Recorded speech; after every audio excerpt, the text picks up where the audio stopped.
اب چونکہ شجاع کی بھی جاب لگ گئی ہے اور وہ بھی دکان کو نہیں سنبھال سکتا، تو زبیر کے ساتھ جو لڑکا تھا اسی کو ہی دکان کی دیکھ بھال کرنی پڑتی ہے۔ زبیر کی ماں اس سے پیسے مانگتی ہیں تو وہ کہہ دیتا ہے کہ کون سے پیسے؟ وہ کہتی ہیں کہ آخر دکان کا پروفٹ تو ڈیلی کا ڈیلی ہی آتا تھا، ہمارے خرچے تو صحیح چل رہے تھے۔ اب اگر کچھ دن زبیر دکان پہ نہیں جا پا رہا تو کیا پروفٹ آنا بند ہو گیا ہے؟ وہ اماں سے پوچھتا ہے کہ کون سا پروفٹ؟ تو اماں کہتی ہیں کہ کیا پیسے آنے بند ہو گئے ہیں دکان کے؟ اب یہ اماں کو ساری حقیقت بتاتا ہے کہ دکان خالی ہو چکی ہے، جتنا مال بک رہا تھا اس کے پیسے تو میں آپ کو ساتھ کے ساتھ ہی دیتا جا رہا تھا، لیکن اب دکان میں مزید مال ڈلوانے کے لیے پیسے ختم ہو چکے ہیں۔ زبیر کی ماں کو تو ہر انسان پہ شک کی نظر رکھنے کی عادت ہے۔ لڑکے کے جانے کے بعد زبیر سے شکایت کرتی ہیں کہ مجھے تو لگتا ہے کہ سارا دکان کا مال خود ہی ہڑپ کر رہا ہے اور سارا کا سارا پروفٹ یہ اپنے پاس ہی رکھ رہا ہے۔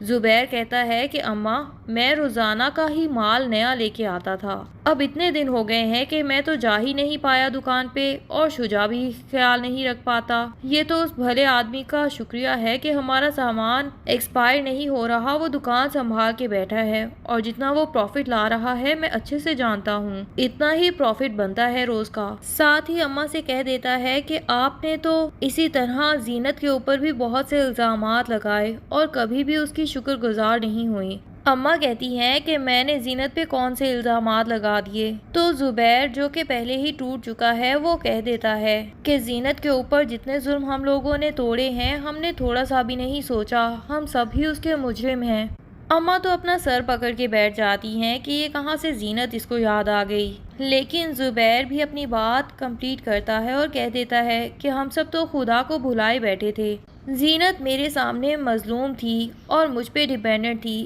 میری ذمہ داری بنتی تھی کہ میں اس کی حفاظت کرتا، لیکن میں نے اس کے ساتھ کیا کیا؟ آپ لوگوں کے سامنے ایک نوکرانی بنا کے پیش کر دیا اور اس کے بعد اسے دھوکہ دے کے دوسری شادی بھی کر لی، اور جب وہ میری ہی بیٹی کے آپریشن کے لیے مجھ سے پیسے مانگنے آئی تو میں نے دھکے مار مار کے اسے گھر سے نکال دیا۔ پتہ نہیں اس کی فریاد کیسے آسمان چیر کے خدا تک پہنچ گئی۔ یہ سب اسی کی سزا مل رہی ہے ہمیں، بہت جلد ہم لوگ فاقوں تک آنے والے ہیں۔ لیکن اماں کو شاید ابھی زبیر کی یہ باتیں سمجھ نہیں آتی، وہ اسے کہتی ہیں کہ چلو بس بھی کرو، اس کے ساتھ کون سے ظلم کر دیے ہم نے ایسے جس کی ہمیں سزا ملے گی؟ دیکھا نہیں تھا کیسے منہ کالا کرا کے نکلی تھی اس گھر سے؟ لیکن یہ بات کرتے ساتھ ہی اماں کو یاد آتا ہے کہ جس کے ساتھ اس پہ الزام لگایا گیا تھا وہ تو ان کے زیورات کے ساتھ ساتھ ان کی عزت کو بھی گھر سے لے بھاگا ہے، پر ان لوگوں نے اس پہ یقین کر لیا اور زینت کے اوپر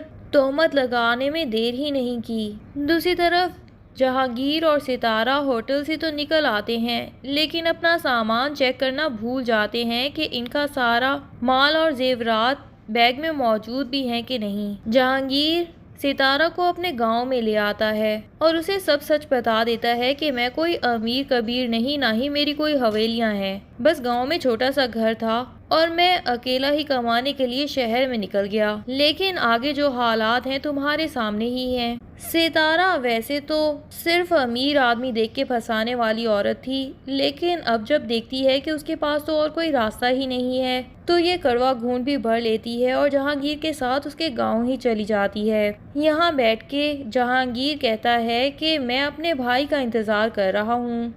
ان کے ساتھ مل کے کوئی نہ کوئی بزنس سٹارٹ کروں گا۔ ستارہ کہتی ہے کہ کون سا بزنس سٹارٹ کرنے کا پلان کر رہے ہو؟ تو جہانگیر بتا دیتا ہے کہ میرے پاس کوئی ایکسپیرینس نہیں، ہاں البتہ بھائی جی کے پاس بہت ایکسپیرینس ہے اور مجھے یقین ہے کہ وہ ان پیسوں کو دگنا کرنے کے لیے پوری کوششیں کریں گے۔ ان کے ہوش تو تب ٹھکانے آئیں گے جب یہ بیگز کھول کے دیکھیں گے جس کے اندر وہ زیورات تو موجود ہی نہیں ہوں گے جو یہ وہاں سے لے کے اتنا بڑا رسک لے کے نکلے تھے۔ اب الزام بھی لگائیں تو کس پہ اور کس حق سے؟ ہوٹل کے مالک نے تو بھانپ لیا تھا کہ یہ لوگ گھر سے بھاگے ہوئے ہیں، تبھی تو موقع کا فائدہ اٹھاتے ہوئے وہ ان کو سائٹ پہ بلاتا ہے اور پیچھے سے اپنے بندن سے کہتا ہے کہ ان کے سامان کی تلاشی لو اور سارا قیمتی مال نکال لو۔ اس کے بعد پولیس کا ڈراوا دیں گے تو یہ لوگ خود ہی یہاں سے بھاگ جائیں گے۔ ستارہ کو اس کی لالچ کی سزا تو بہت جلد مل جائے گی، اور ہو سکتا ہے کہ جب اسے پتا چلے کہ وہ مال بھی وہاں پہ موجود نہیں ہے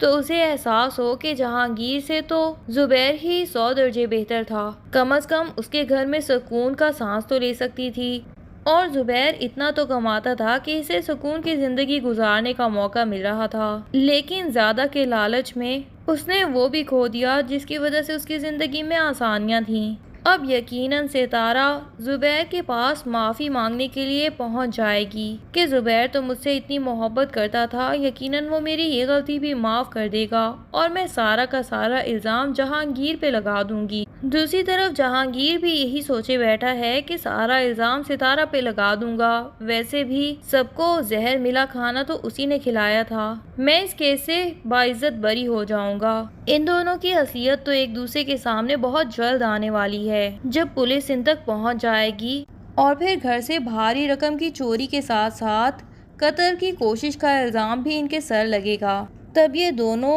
سارا کا سارا الزام دوسرے کے سر تھوپ کے خود کو باعزت بری کروانا چاہیں گے، تبھی ان کی جھوٹی محبت بھی ایک دوسرے پہ کھل جائے گی اور اصلیت کھل کے سامنے آ جائے گی۔ ادھر سدرا کو تو ابھی تک یقین ہے کہ جہانگیر اسے دھوکہ نہیں دے سکتا تھا، وہ جو بھی اس سے محبت کی باتیں کرتا تھا یا اس کی تعریفیں کرتا تھا وہ سب سچ تھیں، اور یہ ستارہ ہی ہے جس نے میرے شوہر کو بہکانے کی کوشش کی ہوگی، ورنہ میرا شوہر تو میری محبت میں ہی گرفتار تھا۔ بہرحال سدرا کی ماں اور اس کی بہن اس کی یہ غلط فہمی دور کرنے کی اور اس کی آنکھیں کھولنے کی کوشش کریں گی، اور اسے آئینہ دکھائیں گی کہ وہ تم سے زیادہ تمہاری بھابھی میں انٹرسٹڈ تھا۔ زبیر نے تو خود بھی ان دونوں کو ایک ساتھ گپیں لگاتے دیکھا تھا اور ہاتھ میں ہاتھ ڈالے لیٹ نائٹ خوش گپیاں کرتے ہوئے دیکھا تھا۔ وہ سدرا کو سچ سچ بتا دے گا تو سدرا کہے گی کہ بھائی آپ نے یہ بات پہلے کیوں نہیں بتائی، تو زبیر یہی کہتا ہے کہ میں اپنے ساتھ ساتھ تمہارا بھی گھر خراب نہیں کرنا چاہتا تھا،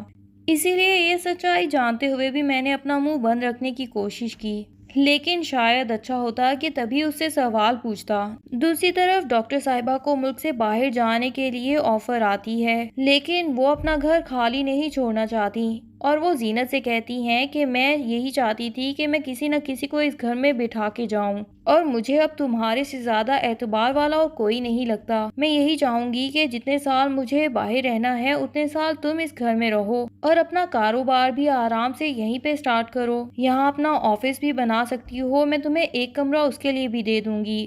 اور پھر میرے نوکر بھی یہاں پہ آتے جاتے رہیں گے جن سے تمہاری کافی مدد ہو جائے گی۔ زینت جو کہ پہلے ہی نیلم کے ساتھ مل کے اپنا کاروبار بڑھانے کا پلان کر چکی ہے، جب اسے اتنی اچھی جگہ ملتی ہے تو اسے تو اور بھی آسان لگتا ہے، وہ ڈاکٹر کی بہت مشکور ہوتی ہے، اور یہ لوگ اگلے ہی دن سے اپنا کاروبار شروع کرنا چاہتے ہیں۔ اب نیلم کی یہ بات ملک صاحب کے سامنے جب اس کے منہ سے نکلتی ہے تو ملک صاحب تو خوش ہو کے بتاتے ہیں کہ مجھے تو خود بھی اپنا کاروبار کرنے والے لوگ پسند ہیں جو محنت کی کمائی کرنا چاہتے ہیں اور دوسروں کے آگے ہاتھ نہیں پھیلاتے۔